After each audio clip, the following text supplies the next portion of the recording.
From a small island in the Mediterranean to the throne of France, this is the story of Napoleon Bonaparte. Corsica had been an independent republic for centuries, until the year 1755, when it was invaded by the Republic of Pisa. Now this might sound like ancient history, but it's not, because the island was unliberated until 2 years later, by whom else but France. And that's why when Napoleon was born in 1769, Corsica was still part of the Kingdom of France. But even though he was technically a French subject, he didn't have much in common with the royal family. In fact, his father was so poor they had to pawn Napoleon's clothes to make ends meet. That meant growing up, there were two things that Napoleon had a lot of: imagination and ambition. The Corsican countryside was beautiful, filled with mountains, forests, and of course, the sea. So while other kids played with toys, Napoleon would take rocks and trees and make them his soldiers. Then he'd pretend to be a general leading them into battle. This led him to excel in mathematics and military studies at school. And while his peers looked down on Corsicans as backwards mountain people, Napoleon learned to speak and write perfect French. So while he may have started out poor, no one could stop Napoleon from rising to the top, except maybe the fact that he was too short to be an officer in the army. Yeah, the guy who'd become known as Emperor of France was actually a short king. And that's going to be a problem, because Napoleon's defining characteristic was his ego. Sure, there are statues of him all over France, but they usually leave out the fact that most of them are 5'3". When the French Revolution broke out in 1789, Napoleon was working as a lieutenant in the artillery. While many of his fellow officers would switch sides depending on whose head they could chop off that day, Napoleon remained loyal to the revolution's ideals of liberty and equality. Because of this, he got to play a big part in putting down revolts across France. But then something even bigger happened: the war between France and Britain. Now, you might know about this war already. After all, it did start the longest conflict in human history. But for most of the first phase, France wasn't doing very well. In 1793, Britain was winning the war thanks to their navy, which allowed them to blockade French ports. And as a result, France was running low on gunpowder. And luckily, the British had sent a whole bunch of it to an island called Toulon, which is where Napoleon came in. With less than 2,000 troops, he managed to defeat thousands of royalist rebels who were trying to seize the city.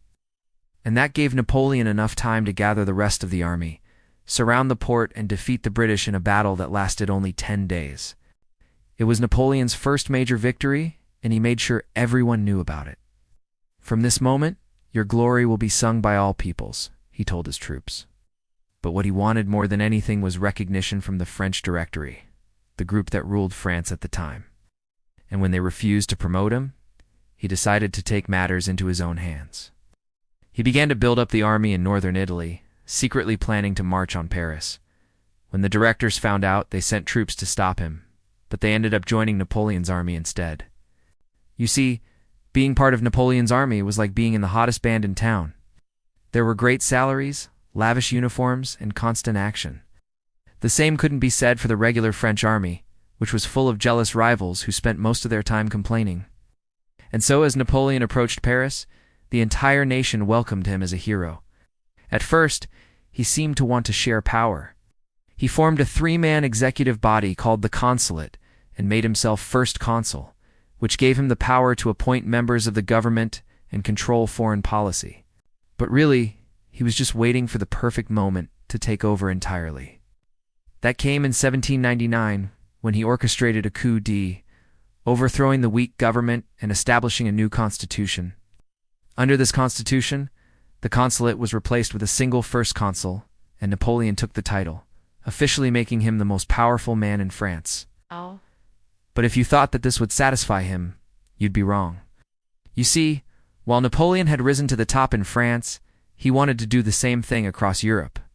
Before he could do that, though, he needed to stabilize France and get rid of its enemies. Luckily for Napoleon, that was easier than he expected. The country was exhausted from the revolution and years of war. Without any strong leadership, they easily fell under Napoleon's rule. Within just a few years, he restored order, reformed education, and built infrastructure like roads and bridges. Most importantly, though, he fixed the economy, ending the war with Austria and creating alliances with Spain and Sweden. By 1803, France was stronger than ever before, and Napoleon felt ready to conquer the continent. But he had some competition: the Holy Roman Empire, which at the time covered most of Central Europe. But by 1804, the empire was crumbling. Napoleon saw an opportunity to finish the job that the revolution started and declared himself Emperor of France, which meant war with the empire was inevitable. Napoleon liked to think of himself as a genius military strategist, and he certainly won some spectacular victories. One time he surprised the Austrians by driving straight through enemy lines, another time by tricking them into thinking he was retreating, but sometimes he just got lucky. For example, at the Battle of Caransobiz, Napoleon outnumbered the Austrians 4-1. Yet despite that, he almost lost because his troops ignored his orders and got confused.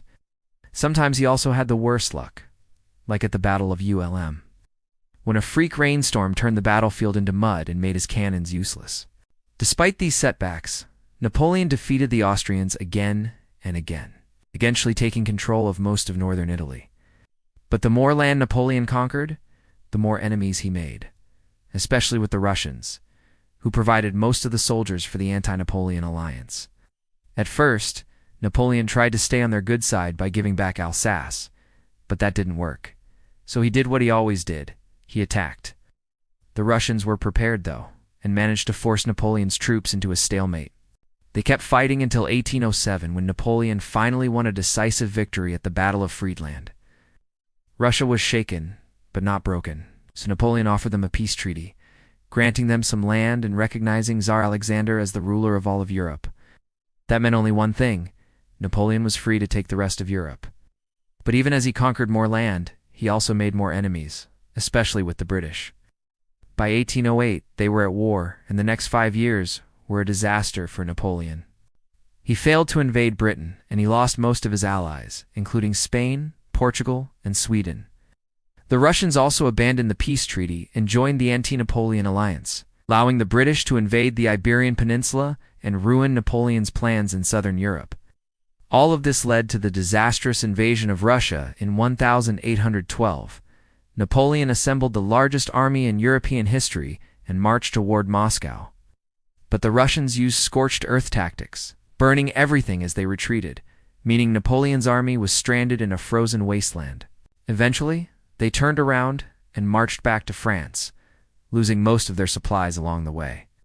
By the time they arrived home, they were tired, cold, and hungry, which made it easy for the anti-Napoleon coalition to defeat them. Now, most emperors would have stayed inside the palace after losing a war, but not Napoleon.